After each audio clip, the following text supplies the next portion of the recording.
Sa kanyang mensahe para sa bagong taon, mainit na binati ni Pangulong Ferdinand R. Marcos Jr. ang sambayanang Pilipino, kasabay ng panawagan na yakapin ang taong 2026 ng may disiplina, kumpiyansa at sama-samang malasakit para sa kaunlaran ng bansa. Narito ang report.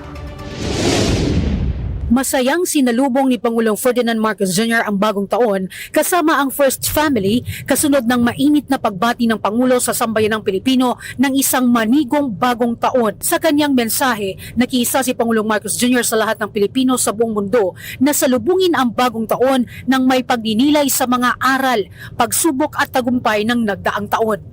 Kasunod nito ang panawagan na salubungin ang bagong taon ng may disiplina, kumpiyansa at sama-samang pangako sa pambansang pag-unlad ng may kasamang pagkakaisa, malasakit at kolektibong layunin para sa taong 2026. Ayon sa Pangulo, higit sa mga personal na resolusyon, hamon ng bagong taon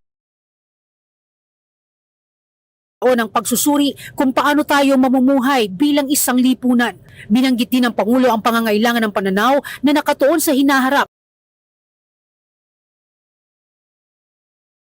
habang pumapasok ang bansa sa bagong yugto at binigyang diin ang papel ng personal na disiplina at sama-samang pagsisikap sa paghubog ng kinabukasan ng bansa. Aniya, umuunlad ang isang lipunan kapag pinipili ng mamamayan ang malasakit at ang paglilingkod kaysa pansariling interes. Muling iginit ng Pangulo ang matibay na paninindigan ng pamahalaan na patuloy na isulong ang isang bagong Pilipinas, isang bansang nagtataguyod ng pagkakaisa, malasakit at ipinagmamalaki ang husay at kakayahan ng mga Pilipino saan mang panig ng mundo. Sa huli nanawagan si Pangulong Marcos ng mas malinaw na pangunawa sa papel ng bawat isa at ng panibagong pangako na bumuo ng kinabukasang hinuhubog ng lakas ng loob at ng pagkakaisa ng layunin bilang isang Pilipino para sa isang maayos at makataong bagong Pilipinas. Nauna sa mga balitang totoo at laging bago, Zai Chua, Alauna sa Balita, Congress TV.